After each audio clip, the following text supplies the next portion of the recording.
Hola, mi nombre es Fernando Iván Herrera Gamiño y en esta ocasión veremos la demostración de las integrales de funciones hiperbólicas, precisamente de la integral del seno hiperbólico de x y de la tangente hiperbólica de x. Es importante entender el porqué de algunas integrales y no simplemente utilizar fórmulas para resolverlas. Se trabajará en este caso con las funciones hiperbólicas. Por definición, estas funciones tienen la siguiente forma. Seno hiperbólico de u es igual a e elevado a la u menos e elevado a la menos u dividido entre 2. De forma similar, el coseno hiperbólico de u es igual a e elevado a la u más e elevado a la menos u dividido entre 2. Podemos ver que ambas expresiones son bastante similares, con diferencia de que el segundo término del coseno hiperbólico de u es positivo, mientras que el segundo término del seno hiperbólico de u es negativo. En base a estas dos expresiones o funciones trigonométricas podemos obtener las demás, sabiendo las identidades correspondientes. Por ejemplo, la tangente hiperbólica de u sería igual al seno hiperbólico de u dividido entre el coseno hiperbólico de u, etc. Utilizaremos ahora estas definiciones para encontrar dos integrales, la integral del seno hiperbólico de u y la integral de la tangente hiperbólica de u. Consideremos primero la integral del seno hiperbólico de x con respecto a x. Sustituyendo la definición en la integral, de tal forma que obtenemos la integral de e a la u menos e a la menos u entre 2 con respecto a u. Separamos la integral en términos diferentes y simplificamos. Esta integral podemos separarla en dos integrales distintas y el 2 que está en el denominador podemos sacarlo fuera de ambas integrales. De tal forma que esta integral se transforma en un medio que multiplica a la integral de e a la u con respecto a u menos la integral de e a la menos u con respecto a u. Realizamos cambio de variable en la segunda integral. No podemos integrar de forma directa debido a que el argumento de la función exponencial no es igual al diferencial que se presenta en la integral. Si aquí tuviéramos e a la u con respecto a u como tenemos en la primera integral, sí podemos resolver de forma directa. Pero en este caso no podemos realizarlo, así que hacemos un cambio de variable en la segunda integral. Sea v igual a menos u, derivamos con respecto a u esta expresión.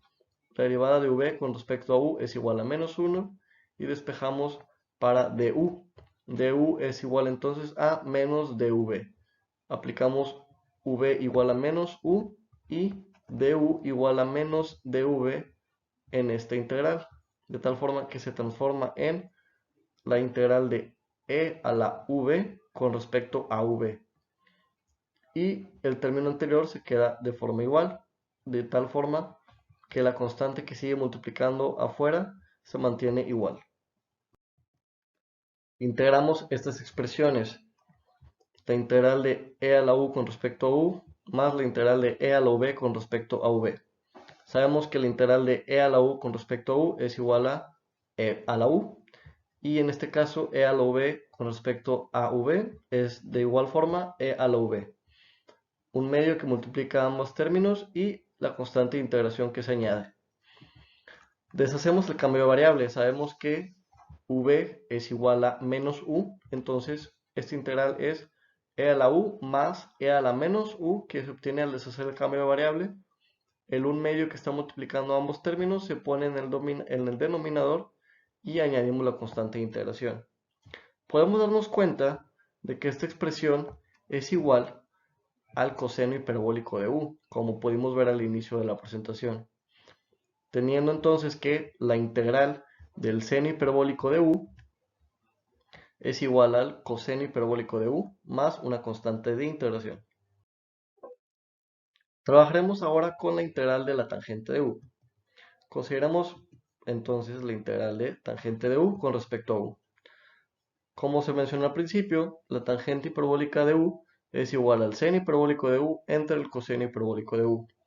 Sustituimos estas expresiones y posteriormente sustituimos la definición del seno hiperbólico de u y del coseno hiperbólico de u, de tal forma que la tangente hiperbólica de u es igual a la integral de dos expresiones que están dividiéndose entre sí.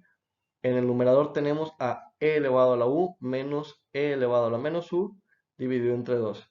Y en el denominador tenemos e a la u más e a la menos u dividido entre 2 con respecto a u. Sacamos ambas constantes, tanto del numerador como del denominador. Tanto el numerador como el denominador están siendo multiplicadas por un medio. Sacamos ambas constantes y como en el numerador tenemos un medio y en el denominador tenemos también un medio, estas se cancelan. Así que dentro del integral tenemos simplemente e a la u menos e a la menos u dividido entre e a la u más e a la menos u con respecto a u. Aplicamos cambio de variable. Aquí tenemos que ser muy inteligentes al momento de elegir qué expresión va a ser nuestro cambio de variable, de tal forma que al hacer dicho cambio de variable se nos cancelen términos que eviten que nosotros realicemos la integral. Aquí resulta conveniente hacer este cambio de variable. V es igual a e a la u más e a la menos u. Diferenciamos esta expresión con respecto a u y obtenemos que la derivada de v con respecto a u es igual a e a la u menos e a la menos u. Sabemos nosotros que la derivada de una función exponencial base e es igual a la derivada de su argumento por sí misma. En este caso el argumento es menos u, la derivada de menos u con respecto a u es menos 1, así que obtenemos menos e a la menos u. Y nos interesa conocer el resultado de u, así que lo despejamos. Du es igual a dv entre e a la u menos e a la menos u. Tenemos estas dos expresiones que nos van a resultar convenientes al momento de hacer el cambio de variable. Así que la sustituimos en la integral original que teníamos previamente, después de haberla simplificado. Sabemos que du es igual a dv entre e a la u menos e a la menos u.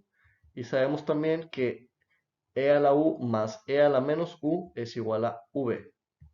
Podemos observar aquí que si nosotros continuamos simplificando, en el numerador y en el denominador tenemos las mismas expresiones. E a la u menos e a la menos u. Así que podemos cancelarlas, como se puede observar aquí. Y la integral simplemente queda de esta forma. Integral de dv entre v. O es decir, integral de 1 entre v con respecto a v. Sabemos nosotros que una integral de esta forma es el logaritmo natural de la variable que esté en juego. En este caso v. Así que la integral es logaritmo natural de v más la constante de integración. Sin embargo, v no es la variable con la que estamos trabajando originalmente, sino con u, así que debemos deshacer el cambio de variable. Sabemos que v es igual a e a la u más e a la menos u, así que la integral es logaritmo natural de e a la u más elevado a la menos u más la constante de integración. Sin embargo, esta forma no se parece a la que nosotros podemos observar en el formulario para la integral de la tangente hiperbólica de u.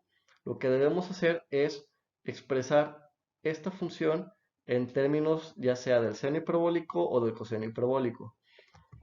De la definición que vimos previamente al inicio de la presentación, podemos ver que el coseno hiperbólico de u es igual a e a la u más e a la menos u entre 2.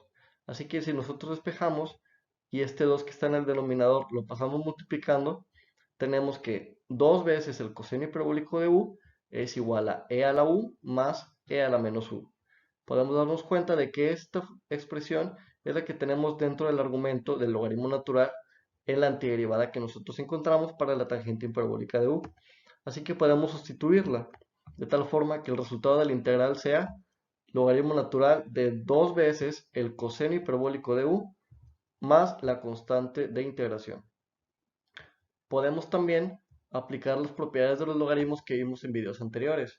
Sabemos que aquí tenemos en el argumento del logaritmo natural el producto de dos términos, del término 2 y del término coseno hiperbólico de u. Así que aplicando la propiedad que nos dice que la suma de dos logaritmos es igual al logaritmo del producto de dicha suma, de dichos argumentos de la suma de los logaritmos, podemos separar este producto en dos logaritmos distintos. Es decir, logaritmo natural de 2 veces el coseno hiperbólico de u es igual al logaritmo natural de 2 más el logaritmo natural del coseno hiperbólico de u. Podemos darnos cuenta de que el logaritmo natural de 2 es un término constante, pues no tiene dentro de él ninguna variable, ni u, ni v, ni x, ni nada que se le parezca. Así que podemos incluirlo, como lo hemos hecho en casos anteriores, dentro de la constante de integración c. Por lo que podemos ver que el resultado de la integral tangente hiperbólica de u con respecto a u es igual al logaritmo natural del coseno hiperbólico de u más la constante de integración. De esta manera concluimos la explicación y demostración de dos integrales de funciones hiperbólicas del seno hiperbólico de u con respecto a u y de la integral de la tangente hiperbólica de u con respecto a u.